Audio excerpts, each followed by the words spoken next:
At una tigit sa lahat, O Diyos, salamat sa presensya mo sa aming mga buhay at sa aming kalagitnaan, sapagkat ikaw ang nagsabi na kung merong 2 o 3 na nagtitipon sa iyong pangalan, ikaw, Panginoon, ay nasa kanilang kalagitnaan. We welcome your presence, Father God, in our lives and even in our midst today. At gayon din, Panginoong Hesus, salamat sa dakilang pag-ibig na ipinadamo mo sa amin nung namatay ka para sa amin, para bigyan kami ng buhay na walang hanggan. At salamat sa banal na Espiritu na patuloy na sumasama sa bawat isa sa amin bilang at nagsisilbing gabay, patnubay at guro namin. At muli, Panginoon, ang lagi kong dalangin na patuloy na ipagkaloob mo sa bawat isa sa amin ang espiritu ng karunungan at kapahayagan nang makilala ka pa namin ng lubusan sa aming mga buhay. Patuloy, O Diyos, na maliwanagan ang aming mga pangunawa, ang aming mga pag-iisip, upang malaman namin ang pag-asa ng pagkatawag mo sa amin. Makita namin, O Diyos, ang napakagandang plano mo sa aming mga buhay. At gayon din naman, Panginoon, makita rin namin, O Diyos, ang lahat ng yaman na inihanda mo para sa amin ng mga inibig mo, at maranasan din namin ang kapangyarihan mo, O Diyos, ang kapangyarihan ng banal na Espiritu na nananahan sa bawat isa sa amin, na nananampalataya sa aming Panginoong Hesus. O Diyos, patuloy na ikaw lamang maluwalhati, at ang kataas-taasang pangalan lamang siyang may taas, ang pangalan ni Jesus. Amen and amen. Praise God. Hallelujah. Glory to God. At ipagpatuloy po natin ngayon ang ating pag-aaral patungkol sa pamamahala at paghahari natin sa mundong ito bilang mga anak ng Diyos. Pero bago po tayo dumako sa bagay na iyon, ay nais ko po kayong anyayahan na i-share po natin ito upang sa gayon ay marami pa po ang makapanood ng broadcast na ito. Glory to God. I-share ko lamang po sandali. Okay. Glory to God. Mabuti po ang Diyos. Napakabuti po ng ating Panginoon. Hindi po siya nagbabago. Hallelujah. At patuloy na sinasamahan po niya tayo. Praise God. Okay. Salamat sa Panginoon. Okay, parang medyo madilim po ang aking background, pero gayon pa man ay magpapatuloy pa rin tayo sa pagpamamahagi at pag-aaral ng salita ng Diyos. Muli, buksan po natin ang ating mga Biblia. Nais ko pong tignan po natin ang nakasulat sa Romans chapter 12 verse 2. At pinag-uusapan po natin ay kung paano tayo mamahala, yung panawagan sa atin ng Panginoong Diyos na pamahalaan natin ang mundong ito at maghari tayo sa mundong ito bilang mga anak ng Diyos. Ayan. And of course, makikita po natin na para bang napakaraming mga anak ng Diyos, napakaraming mga Kristiyano na hindi nag-ahari sa buhay, at nakikita natin sa paligid natin na sila ay nagiging mga talunan sa buhay na ito. Ngunit hindi po yun ang nais ng Diyos sa bawat sa atin. Tayo ay narito upang mamahala at maghari sa buhay na ito. At bakit po nangyayari ang bagay na yun? Sapagkat ibang klase po ang ginagawa ng mundo ngayon sa atin. Kaya ang sabi nga po niya sa Romans chapter 12 verse 2 ay tunghayang pumuli natin. Ang sabi po niya sa isang translation sa J.B. Phillips, do not let the world around you squeeze you into its own mold, but let God remold your minds from within.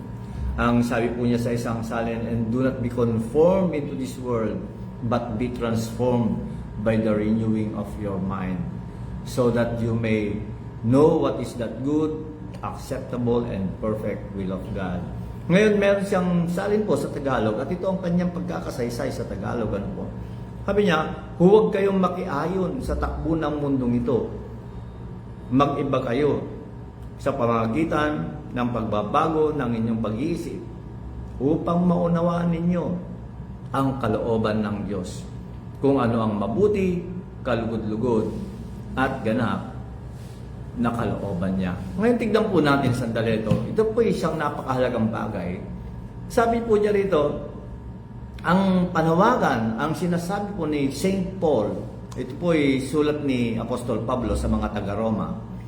Ang sabi niya, sapagkat nakita ni Apostol Pablo na napakaraming mananampalataya ng Diyos, mananampalataya ni Kristo Jesus, mga Kristiyano na hindi nila ginagampanan yung panawagan ng Diyos sa kanila na dapat ay sila ang maghari at mamahala sa buhay na ito.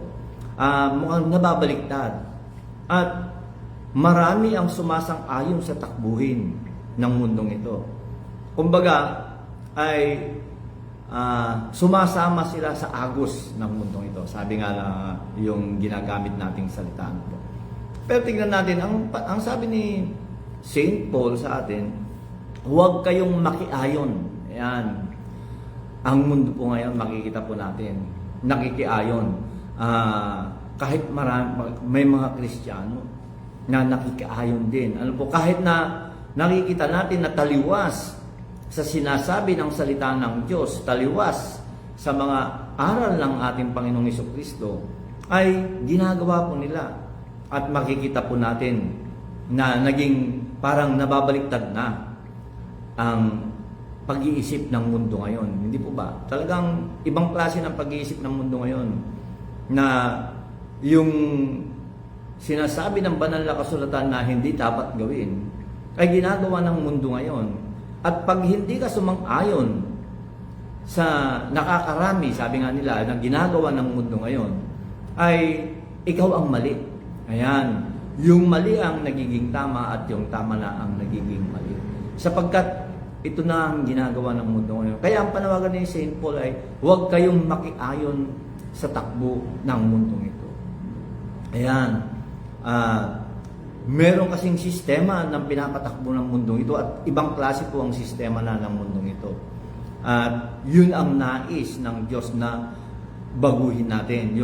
Kaya sabi niya, huwag tayong makiayon sa takbo ng mundong ito. At ano ang dapat nang gawin? Ang sabi po niya rito ay mag-iba kayo.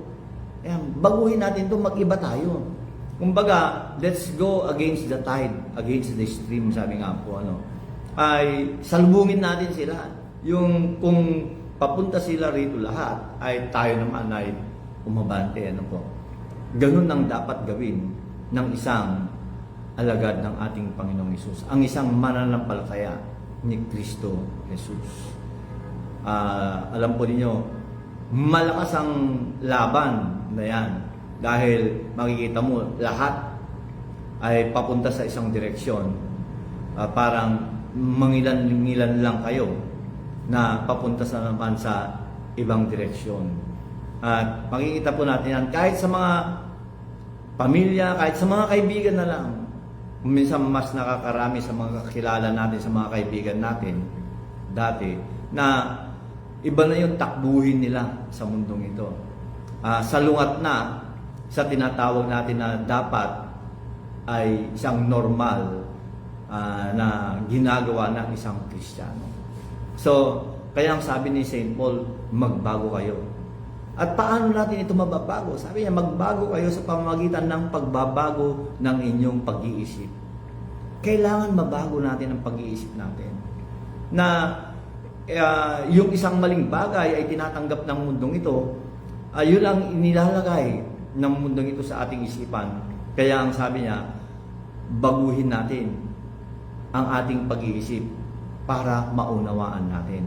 Sabi niya, para maunawaan ninyo ang kalooban ng Diyos. Nawawalan na ng pangunawa ang mundong ito. Hindi na nila alam ang kalooban ng Diyos.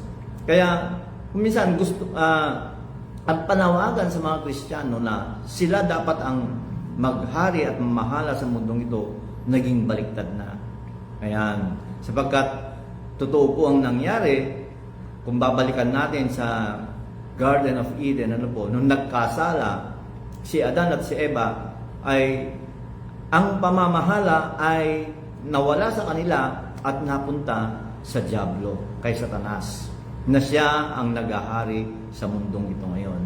Ngunit, nung dumating ang ating Panginoong Hesus, nung siya ay namatay sa krus ng Kalbaryo, at siya ay muling nabuhay, at bago siya umalis, ang sabi niya, ang kapangyarihan na ito ay binabalik ko sa inyo.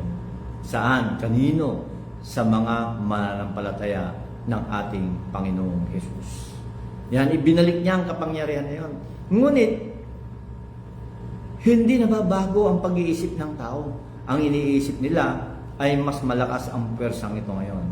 Pero, ito nga ang panawagan sa atin. Magbago na tayo ng isip upang maunawaan natin kung ano ang kalooban ng Diyos. At hindi lamang ngayon, malaman natin kung ano ang mabuti, kalugod-lugod, at ganap sa harapan ng Diyos. Kailangan maniwala po tayo at kailangan huwag tayong mga sabi nga nila kailangan malaman natin. Ayan. Kasi kung minsan ayaw nating paniwalaan na ang mundong ito ay nasa ilalim ng kapangyarihan ni Satanas o ng Diablo. Ang sabi po ng salita ng Diyos ay, at ito gusto kong makita po natin. Ang sabi po niya sa 1 John chapter 5 verse 19. Napakahalaga po kasi ang mga itinuturo po natin dito ay matatagpuan po natin lagi sa salita ng Diyos. Meron po tayong basihan. Kaya ang sabi po niya sa 1 John chapter 5 verse 19, sabi niya rito, alam nating tayo'y mga anak ng Diyos kahit na ang buong sanlibutan ay nasa kapangyarihan ng Diablo. Ayan. Nasa kapangyarihan ng Diablo ang buong sanlibutan. Ayan. Kaya nga po, sabi ko kanina, ay may labanan na nangyayari. Dahil ipinipilit ng mundo, ito ang tama. Pero ang sinasabi naman ng Diyos, sa pamamagitan ng kanyang salita, ito ang tama. Pero, marami ang naniniwala. Saan? Sa panlilinlang ng Diablo na naghahari sa mundong ito. Sabi niya, ulitin ko po, alam nating tayo'y mga anak ng Diyos. Tayo'y mga anak ng Diyos. Pero ang sanlibutan, sabi niya, ay nasa kapangyarihan ng Diablo. Kaya, ito ang dapat nating makita ngayon. Kailangan nating labanan. Una tigit sa lahat, kailangan alamin po natin na wala na tayo, hindi na tayo napapailalim sa kapangyarihan ng Diablo. Ang mga mananampalataya po ni Kristo. Tandaan po natin, ang mundo ay nasa ilalim ng kapangyarihan ng Diablo. Ngayon, paano ka maiaalis sa kapangyarihan ng Diablo na ito? Kailangan mailipat ka sa kaharian ng Diyos. Kailangan napapailalim ka sa kapangyarihan ng Diyos. At ito ang kanyang pagkakasambit. Si Apostol Pablo rin po ang nagsabi nito. At nais ko na mabasa po natin, makita po natin ayon sa kanyang mga sulat sa mga taga-Kolosas nung kanyang kapanahunan. Ito po ang kanyang pagkakasaysay. Sa Colossians chapter 1 verses 13 and 14. Ito po ang kanyang pagkakasabi. Iniligtas tayo ng Diyos sa kapangyarihan ng kadiliman at inilipat sa kaharian ng kanyang minamahal na anak na nagpalaya at nagdulot sa atin ng kapatawaran sa ating mga kasalanan. Ulitin ko po ang sabi niya sa verse 13. Iniligtas niya tayo sa kapangyarihan ng kadiliman at inilipat sa kaharian ng kanyang minamahal na anak. Sabi niya, He delivered us, He conveyed us or transferred us. Sabi nga po ng ibang salin, from the power, He delivered us from the power of darkness and transferred us or conveyed us into the kingdom of His dear Son. Makikita po natin, wala na tayo rito. Kung tinanggap natin ang Panginoong Hesus bilang sarili nating Diyos at tagapagligtas, wala na po tayo sa ilalim ng kapangyarihan ng Diablo. Wala tayo sa ilalim ng kapangyarihan na naghahari sa mundong ito. wala na tayo ron. Hindi na tayo nasasakop. Sapagkat kahit si Apostol Pablo, sinasabi niya sa mga taga-Korinto, ang dyablo ang hari ng mundong ito, ngunit hindi tayo sakop ng kanyang kapangyarihan. So, isang katotohanan na dapat nating maunawaan, na dapat nating malaman, upang sa gayon alam natin bilang mga anak ng Diyos kung anong gagawin natin, upang malaman natin kung anong kalugod-lugod, kung anong mabuti, kung ano ang ganap na kalooban ng Diyos sa bawat isa sa atin. Upang sa gayon, yung panawagan ng Diyos na tayo ang mamahala at maghari sa buhay na ito ay magampanan po natin. Kung minsan natatakot tayo, alam po ninyo, ito ang nakakatawa, po. Maraming mga Kristiyano na takot sila sa dyablo. Bakit ka matatakot sa dyablo? Kung ang iyong ama mismo ang Diyos. Kung ang Diyos ay nasa iyo. Hindi po ba? Katunayan, kung titignan natin, sasaliksikin natin ang mga sinasabi ni Apostol Pablo sa Biblia, alam po na ang Diyos, nung tinanggap natin ang Panginoong Hesus bilang sarili nating Diyos at tagapagligtas sa buhay na ito, ay nanahan na sa bawat isa sa atin. Kaya nga po, ang unang-unang hakbang upang magampanan ng isang tao ang panawagan ng Diyos na maghari at mamahala sa buhay na ito, sa mundong ito, ay yung magkaroon siya ng personal na relasyon sa Diyos. At paano ka magkakaroon ng personal na relasyon sa Diyos? Ito ay sa pamamagitan po ng pagtanggap sa kanyang bugtong na anak na si Jesus.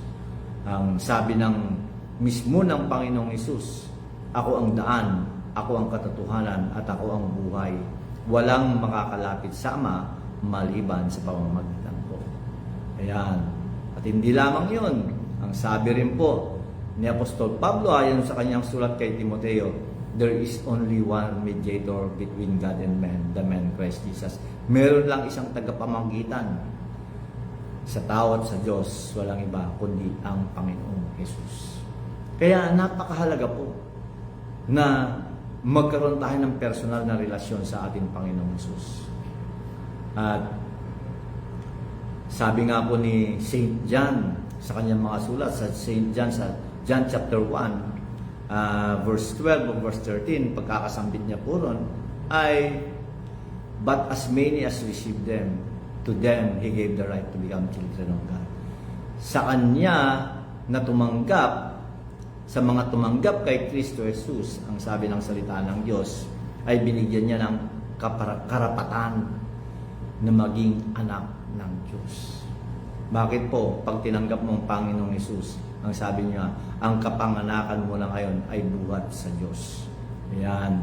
Nagiging bagong nilalang ka. Ayan. Kaya nga meron tayo tinatawag na born again. Ang pangunawa ng mundong ito, pag pinag-usapan yung born again ay isang relihiyon. Hindi po ganun yun. Hindi po relihiyon ang bagay na yun. Sapagkat mismo ang sabi ng Panginoong Hesus, you must be born again. Ano yung may panganak kang muli?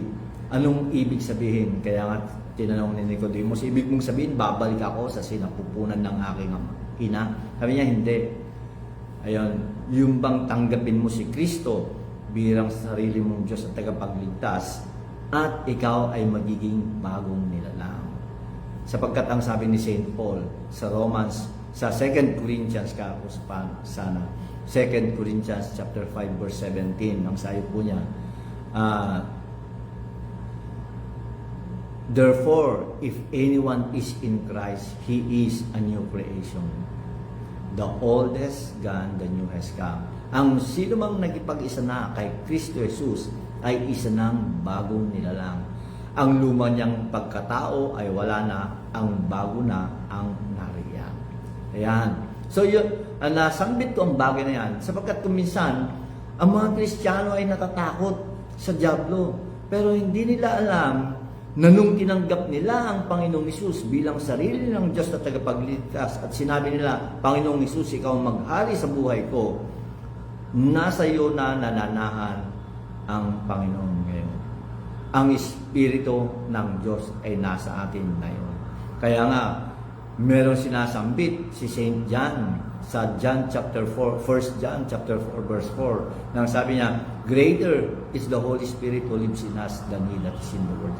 Masigit na makapangyarihan ang banal na Espiritu na nananahan sa bawat isa sa atin, nananampalataya sa ating Panginoon Jesus kaysa sa kapangyarihan ng dyablo na naghahari sa mundong ito. Ang sinasabi po ng salita ng Diyos. Kaya hindi tayo matatakot. At lagi po nating tatandaan na ang Diyos ay kakampi natin. Ayan. Isang bagay na dapat nating maunawaan at dapat nating mapaniwalaan. Alam po ninyo, huwag tayong matatakot na gawin ang tama sa mundong ito. Paminsan, yung mga napakasimpleng bagay na lang na hindi pa kayang gawin na hindi pa kayang itama ng tao. At alam po ninyo, paminsan natatakot tayo na sabihin ng isang bagay sa mga kakilala natin, sa mga kaibigan natin. Pero alam po ninyo, ang katotohanan ang siyang magpapalaya sa atin. Ang sabi ng Panginoong Hesus, the truth will set you free. Pero alam po ninyo, yung katotohanan na alam mo, ito ang magpapalaya sa iyo. Tandaan po natin ang mga bagay na yan. Nababanggit ko po ang mga bagay ito sapagkat nais ng Diyos na maghari tayo sa buhay na ito. Tayo ang mamahala sa buhay na ito. Kung ibalik natin yung panawagan ng Diyos sa atin, ibalik natin ang intensyon ng Diyos nung likhain niya ang mundong ito, ibalik po natin ang bagay na yun. Nais ko pong balikan ang bagay na ito sapagkat napakahalaga. Hindi po ako magsasawa na paulit-ulit na sasambitin ito, sasabihin sa inyo o kahit sa akin sarili. Ano po? Sapagkat ang sabi ng salita ng Diyos, faith comes by hearing. Ang pananampalataya ay dumarating sa isang paraan lamang sa pamamagitan ng pakikinig at pakikinig ng salita ng Diyos. Kung babalikan ko po, dahil gusto kong makita nating lahat, malaman nating lahat, na totoo ang panawagan ng Diyos na maghari tayo sa buhay nito. At hindi lamang yon, sapagkat ito ang unang ginawa. Ito yung mandate, ito yung mandato, ito yung charge, yung panawagan ng Diyos sa bawat isa sa atin. Nung nilikha ng Diyos ang tao, ang sabi po niya sa Genesis, pagkatapos niyang likhain ang lahat sa mundong ito, sabi po niya sa verse 26 ng Genesis chapter 1 verse 26, pagkatapos sinabi ng Diyos, ngayon likhain natin ang tao ayon sa ating wangis at larawan. Sila ang mamamahala sa mga isda, sa mga ibon sa himpapawid at sa lahat ng hayop, maging maamo o mailap, malaki o maliit.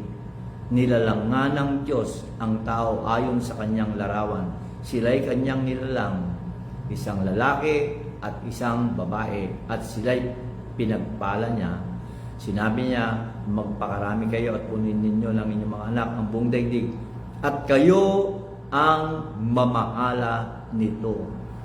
Binibigyan ko kayo ng kapangyarihan sa mga isda sa tubig, sa mga ibon sa himpapawid, at sa lahat ng mga hayop na nasa ibabaw ng lupa. Ang sabi po niya rito, kayo ang mamahala sa buong daigdig. Ibinalik na ho ang pamamahala sa atin ng Diyos sa pamamagitan ng ating Panginoong Jesus. Kaya huwag tayong matatakot na nakikita natin na itong sinasabi ng mundo pero taliwas sa sinasabi ng salita ng Diyos, taliwas sa aral ng ating Panginoong Jesus. Pwede po nating sangalungan. Huwag tayong matatakot na salungatin ang bagay na yan. Bakit po? Sapagkat kakampi natin ang Diyos. God is for us, He is not against us. Ang Diyos ay kakampi natin. Ang sabi po ni Apostol Pablo sa Romans chapter 8 verse 31. Kung ang Diyos ay kakampi natin, kung ang Diyos ay kasama natin, sino ang pwedeng maging laban sa atin? Walang pwedeng maging laban po sa atin kung kasama natin ang Diyos. Kaya huwag tayong matatakot na sabihin ang katotohanan sa mga taong kaibig, mga kakilala natin, sa mga taong nasa paligid po natin. Sapagkat ito ang magpapalaya sa kanila upang masundan nila at malaman din nila ang napakagandang plano ng Diyos sa bawat buhay ng tao. Ayan. So, napakahalaga po ng bagay na yan. So, lagi nating tatandaan para tayo ay magampanan natin yung panawagan ng Diyos na mamahal at maghari sa buhay ito. Tandaan natin lagi na ang Diyos ay kakampi natin. Yan. At ang sabi ng Panginoong Diyos sa kanyang salita, hindi ko kayo iiwan, hindi ko kayo pababayaan. I will never leave you, nor forsake you. Yun ang po sabi ng Diyos. Sasamahan tayo ng Diyos. At nilangan po yun. Anak na tayo ng Diyos. Ang Diyos ang ating Ama. Kaya hindi pwedeng sabihin natin na hindi natin kakampi ang Diyos. Anak tayo ng Diyos. At hindi lamang po yan. Pinagpala na po tayo ng Diyos. Binigyan tayo ng kapangyarihan. Binigyan niya tayo ng kakayahan. At katunayan, ang sabi ng salita ng Diyos sa Galatians 3:13, ang sabi po niya ron ay ang Panginoong Hesus, sabi niya, cursed is anyone who hangs on the tree. Ang sinasabi po niya, ang Panginoong Hesus po ay napako sa krus ng Kalbaryo para ano? Para bayaran ang sumpa, para alisin ang sumpa sa bawat isa sa atin. Sapagkat nasusulat ang sabi po ng salita ng Diyos, isinumpa ang sinumang ibinitin sa punong kahoy. Upang, ang sabi po niya, ang pagpapala ni Abraham na ipinangako ng Diyos ay maranasan din ng mga hindi Hudyo. Sino yung mga hindi Hudyo? Tayo po ang hindi mga Hudyo. Upang maranasan din natin yung tinatawag na blessing, yung pagpapala, yung empowerment, yung pagbibigay ng kapangyarihan. Bigyan na tayo ng kapangyarihan ng Diyos. At hindi lamang po yun. Pinagpala tayo ng Diyos. At kung titignan natin ang sinasabi ng salita ng Diyos sa Numbers, sa mga bilang sa salita ng Diyos, ay sinasabi niya na hindi sinungaling ang Diyos katulad ng tao. Sapagkat ang Diyos pag nangako, gagawin niya at tutuparin ito. Anumang salita ang sinabi ng Diyos, tutuparin niya ito. At hindi mababago ang pagpapala ng Diyos. Hindi kayang baguhin ng sinuman. Hindi pa bago-bago ang isip ng Diyos. Kaibigan kapatid, bilang mga anak ng Diyos, bilang mga Kristiyano, bilang mga mananampalataya ni Kristo, maghari tayo sa buhay nito. Sapagkat ito ang panawagan ng Diyos sa atin, kakampi natin ang Diyos, walang pwedeng maging laban sa atin. Baguhin lamang po natin ang pag-iisip patungkol sa mga bagay ito upang malaman natin kung ano ang kalooban ng Diyos, kung ano ang kalugod-lugod sa kanyang harapan, kung ano ang mabuti sa kanyang harapan, at kung ano ang galang sa kanyang harapan. Pakatandaan po natin, mabuti po ang Diyos. At nais ko po na bago magtapos sa broadcast na ito, kaya kung wala pa kayong personal na relasyon sa ating Panginoong Hesus, ito na yung pagkakataon upang magkaroon kayo ng personal na relasyon sa Diyos. Sapagkat hindi ka makapag-ahari at makakapamahala sang-ayon sa pamamahala at pag-ahari na panawagan ng Diyos sa buhay na ito kung wala kang personal na relasyon sa ating Panginoong Diyos. At magkakaroon lamang tayo ng personal na relasyon sa ating Panginoong Diyos sa pamamagitan ng ating Panginoong Hesus, sa pamamagitan ng pagtanggap natin sa Kanya sa buhay natin. Kaibigan, kung gusto mong magkaroon ng personal na relasyon sa Diyos, ay sumunod ka sa maikling panalangin na ito. Panginoong Diyos, ayan, ipanalangin mo lang ang panalangin na ito, sumunod ka, na manggaling sa iyong puso. Panginoong Diyos, ako'y naniniwala na ang Panginoong Hesus ay namatay at muli ng buhay na walang hanggan. Hesus, tinatanggap ko ang pagpapatawad mo sa aking mga kasalanan. Tinatanggap kita ngayon bilang sarili kong Diyos at tagapagligtas. Pumasok ka sa puso ko, maghari ka sa buhay ko. Maraming salamat. Ito ang aking dalangin sa iyong pangalan lamang, Jesus. Amen. Praise God. Kung pinanalangin mo ang panalangin na yon, ako po'y naniniwala na ikaw na ngayon ay nasa sambahayan Diyos. Kasama ka na sa pamilya ng Diyos na. Ang Panginoong Diyos na ang iyong Ama at ang Panginoong Hesus ang maghahari sa iyong buhay at ang banal na Espiritu ay nasa iyo upang sa gayon magampanan mo ang panawagan ng Diyos na maghari at mamahala sa buhay na ito. Praise God. Hallelujah. Sige po, tayo po ay sandaling manalangin. Panginoon, muli ako'y nagpapasalamat na naman sa iyong salita na aming narinig. Tunay nga po, O Diyos, sa pamamagitan ng iyong grace, Panginoon, ay patuloy na mabago ang aming isip sa pamamagitan ng pakikinig, pag-aaral ng iyong salita. Salamat, Panginoon. Patuloy na samahan mo kami bawat hakbang na gagawin namin sa buhay na ito. Tunay nga po, Panginoon, na nais mo na maranasan namin at mararanasan namin, O Diyos, ito.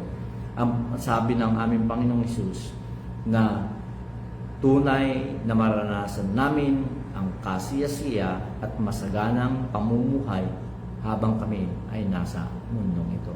Maraming pong salamat sa iyo, O Diyos. At tunay nga po, Panginoon, ngayon pa lang masasabi namin that we are greatly blessed, deeply loved, and highly favored in Jesus' name. Amen and amen. Praise God. Kung kayo po ay walang pinupuntahan na church, na Christ-centered church tuwing linggo, samahan po ninyo kami. Ipagdiwang po natin ang pag-ibig, ang kabutihan po ng Diyos. Samahan ninyo kami. Kami po ay nasa Fisher Mall tuwing linggo, alas 10 po ng umaga, sa Cinema 3. Ang Fisher Mall po ay nasa Quezon Avenue, corner Roosevelt Avenue po, dito sa Quezon City. Maraming salamat po sa inyong lahat. Magkita-kita po tayo bukas kung nais po ninyong sumama sa amin. Ulitin ko po, alas 10 po ng umaga, Cinema 3, Fisher Mall, along Quezon Avenue, corner Roosevelt Avenue, Quezon City. Muli, salamat po sa inyong lahat.